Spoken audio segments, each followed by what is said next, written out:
Hello everyone, welcome to your lecture on sexual division of labor and the public-private dichotomy.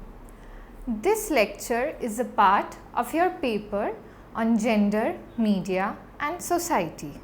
This lecture will help you understand the nature of sexual division of labor in patriarchal societies and its consequences for men and women. It will also help to understand the meaning of public and private dichotomy in patriarchal societies. Women are accorded secondary status vis-a-vis men almost in all cultures across the world. Many researchers contend that sexual dissection of workforce and the confinement of the females in the private sphere, thereby limiting their access to the resources and opportunities of the public sphere, is the main reason behind such marginal status, as said by Rosaldo, 1947, Spain. This brings up two issues that are intensely debated in gender studies. Number one, the sexual dissection of labor, and number two, the public-private dichotomy. The concept of sexual division of labor sheds light on how workforce came to be segregated on the basis of sex, that is, why men and women perform distinctly different kinds of work. The concept of public-private dichotomy delves into the processes operational behind association of women with the private place and that of men with the public places. Sexual division of labor. The materialization of sexual division of labor concept is a crucial apprehension in feminist discussions. In the initial days of feminist movements, the primary focus was on addressing the reasons behind existing social inequalities at the household and family as well as the community and societal levels. The onset of industrialization and modernization processes ushered in significant modifications in the societal and monetary organization of everyday life, which sequentially swayed the parts males and females played in every society. During this period of the question of sexual division of labor received much attention from the feminist writers, who now started focusing upon how the conversation from home to industrial unit production had unfavorably affected the labor division by sex and led to universal subordination of women. There are two broad perspectives which try to address the reasons behind sexual division of labor: biological essentialism and historic materialism based on economic logic. Biological roots behind the sexual partition of labor. According to traditional anthropologists, the sexual division of labor in patriarchal societies is premised on male and female biology. Women remain at home, provide childbirth and also bear the primary responsibility of bringing them up.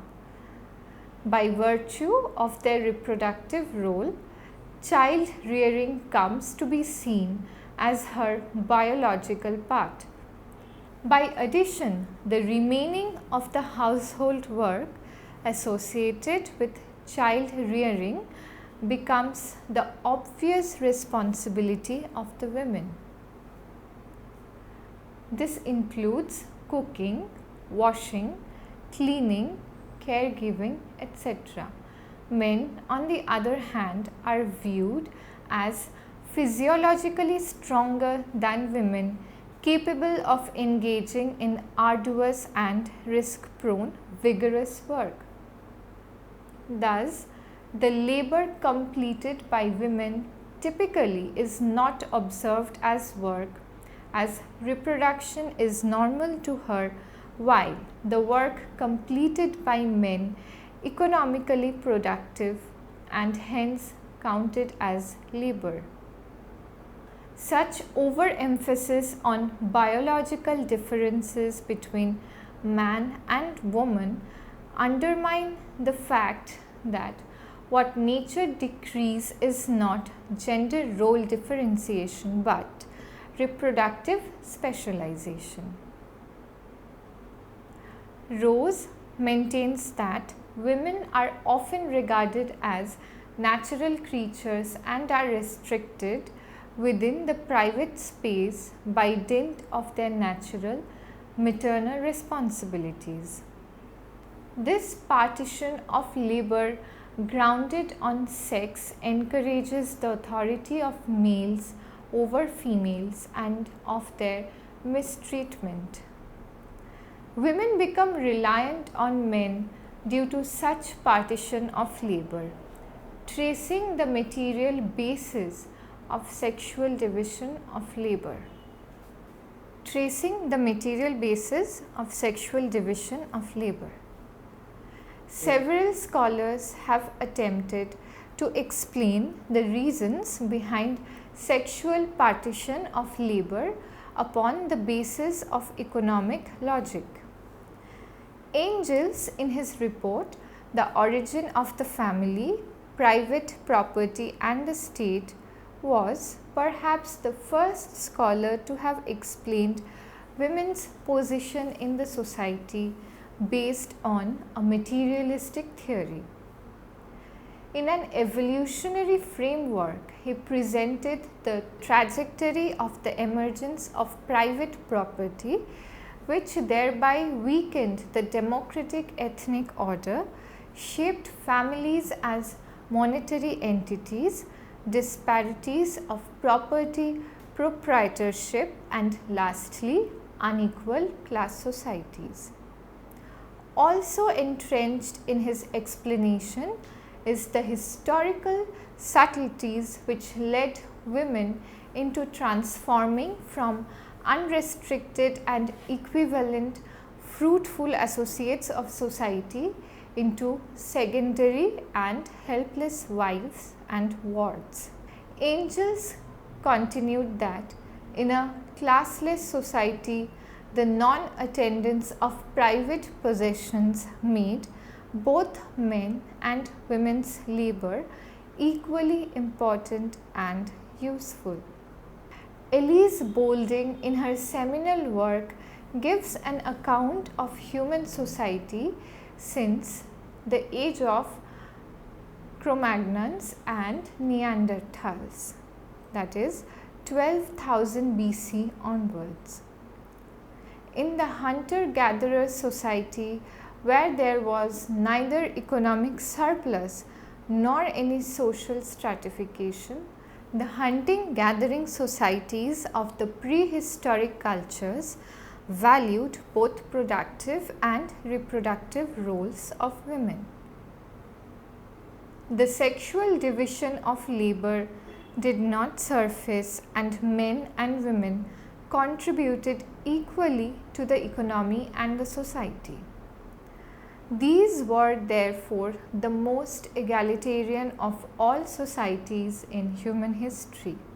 Chakraborty has pointed out that one of the distinguishing features of such social formations was the value attached to women's reproductive role, for which they were revered as mother goddess.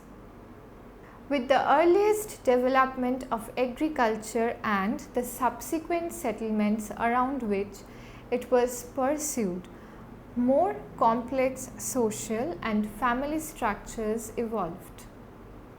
private property was primarily owned by man and gradually manufacture for exchange, concealed manufacture for use by the household. Women's work got relegated to private maintenance for family use and became a mere appendage to men's work of producing exchangeable surplus. Private property created its possessor, the leader of the family, that is, recognized men's control over women within the household as well as outside it.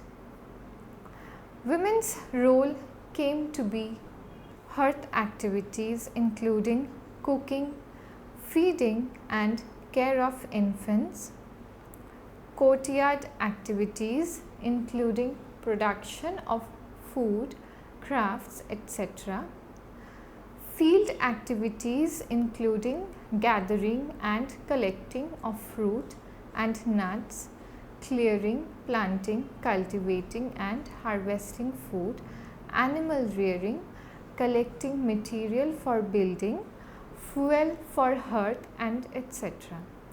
Women combined these with their role of nurturing children. Gradually, special agriculture became more developed. Productivities increased which could sustain larger population densities. Consequently, trade developed and people with higher status withdrew from maintenance of basic activities and wielded superior right to access basic resources through administrative roles. Since women did participate in this whole process of distribution of roles, their right to access of resources narrowed down, thereby reducing their status and opportunities. Over and above this, their new status implied their withdrawal from productive roles. In brief, women failed to specialize when agricultural villages began to be more and more specialized. Consequently, all subsidiary activities were left to women. Thus, women's denigrating status arose when clan structure of society was overtaken by the public sphere. Women, being less skilled and specialized, lost out with the growing preeminence of public sphere, which demanded greater political bonding. The process of sex segregation of labor further got amplified with the emergence of industrial capitalism. Most researches on women's contemporary universal subordination stands on the supposition of an essential historical conversion in females' labor force involvement and position in the 18th and 19th century coterminous with the increase of industrialized capitalism. Marxists have characteristically contended that the expansion of capitalism had directed to a deteriorating female's place with the parting of the household from waged work. The family economy was overtaken by the family household system, a combination of a domestic arrangement constructed on the requirement of associates, on the salaried work of fathers or husbands, and the unsalaried work of the mother or the wife in household tasks, and the ideology of the family. The private sphere beyond the public realm of community and individuals. Before, men and women worked in family industries. In general, men performed the more skilled works while women did most of the processing of raw resources or finishing end produces. After industrialization, the family industry system started to break down due to the demand for superior productivity. The capitalists structured manufacture on a greater measure and production became disconnected from the home. Consequently, women got excluded from the production process and became increasingly dependent on men. These developments in the mid-19th century forced women into the basis for a sexually segregated labor market, which in turn formed the basis of socially constructed gender differences. Production for exchange refers to the production of goods used to gain control over the services of others. On the other hand, production of use refers to producing goods for meeting consumption needs.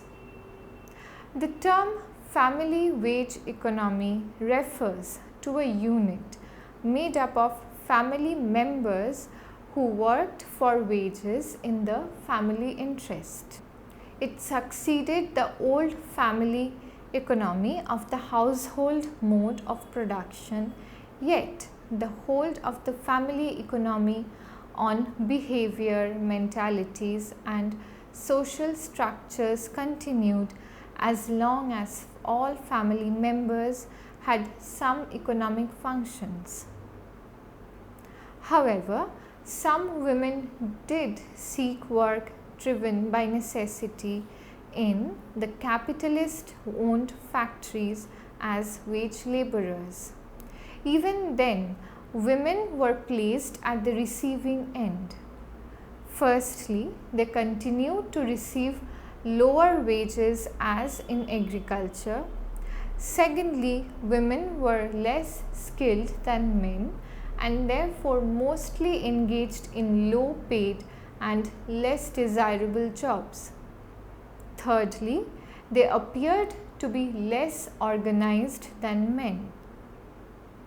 The categorized separation of work between males and females and its subtleties forms an essential chunk of the leading manufacture relation in society all through history. Public-private contradiction. The sexual partition of labor is manifested in the form of a spatial organization of the society in terms of the public and private realm. The public realm is shared in common with the others and is characterized by such the activities as participation, prolific or salaried work, implementing independent civil and political rights beneath the whole government jurisdiction and the state. On the contrary, the private domain is the personal space of the home, family and intimate relationships, comparatively unrestricted from the state jurisdiction. As ordained by the sexual division of labor, the public sphere has come to be appropriated by men while the private sphere is the territory of the women. According to Davidoff, in the interior of modern society, the private and the public stay a perception with powerful material and experiential consequences. As a plain share of the manner, our entire societal and psychic domains are ordered. As per the liberal political perspectives, the beginning of the public-private dichotomy can be traced back to the writings of the social contract theorists which explored the legitimacy of government and the state. According to this school of thought, the social contract ushered in a new social order comprising of two domains. Firstly, political and public, and secondly, private and detached from politics. Pateman views that in traditional social contract theory, these domains were gendered.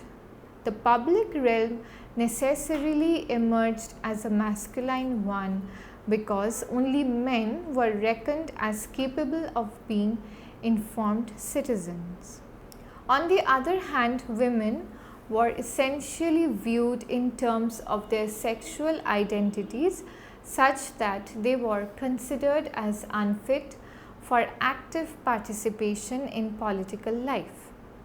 Therefore, the private sphere was deemed as appropriate for women. Thus, according to the classical social contract theorists, the ideological functions of public-private in conjunction with gender serve to develop and maintain hierarchical social relations between men and women. Feminist scholars reflect upon historical studies of the beginning of public-private contradiction. Davidoff, for example, inspected the gendered disposition of numerous notions connected to the private and the public in the context of 19th century England. Ortner explored this debate from the eco-feminist standpoint and tried to explain women's alliance with private domain regarding of the direction of femininity is created as being alongside nature, which is undervalued, whereas manliness is created as closer to values, which is extremely valuable. Some feminist writers examine women's subordinate position in the public domain from a Marxist perspective. Others explicate women's confinement to the private sphere in the light of the theories of patriarchy. Wolbe distinguished between two forms of patriarchy, private and public.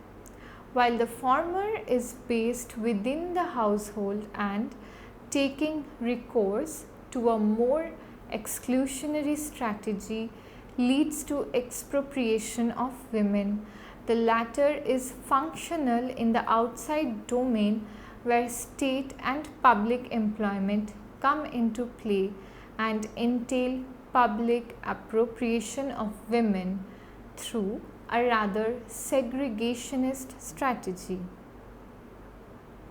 Spain states that patriarchy is played out in the private while capitalism in the public space.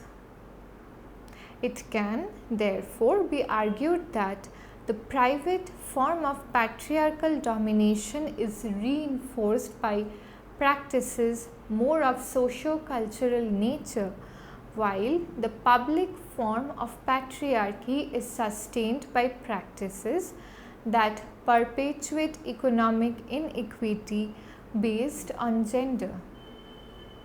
The notions of the public-private does not only pertain to physical spatial segregation between men and women, but also expounds the construction of their lived experiences as gendered existences.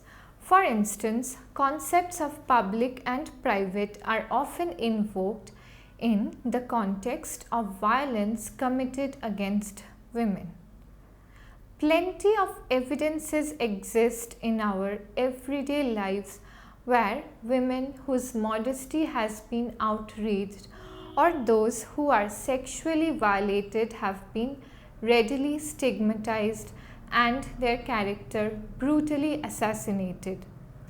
Issues such as whether she was at the right place and at the right time, whether she was wearing uninviting clothes, whether she was accompanied by male or female companions, etc., assume the focal point rather than penalizing the perpetrator. In Lessons of Labor Marketplace, academics have revealed how notions about the public and the private, that is, ideas of legitimate place and role of men and women, actually structure their experiences and opportunities in relation to nature of work done, occupational segregation, wages and rewards. These empirical studies observe that the public and the private are not binary opposite realms, but are characterized by equally codependent set of social relationships. Readings on gender, domestic work and remunerated work have revealed that men's strategic place in remunerated work needs to be looked at in the context of the bulk of housework and childcare done by women. Despite the several merits of the public-private framework in explaining the subordinate status of women in the society, be it in terms of spatial segregation or figurative marginalization, the building of the private and the public has been critiqued on a number of counts. Firstly, these two spheres are mutually interdependent, fluid and amenable to changes based on everyday societal relations and via long period procedures of political scuffle.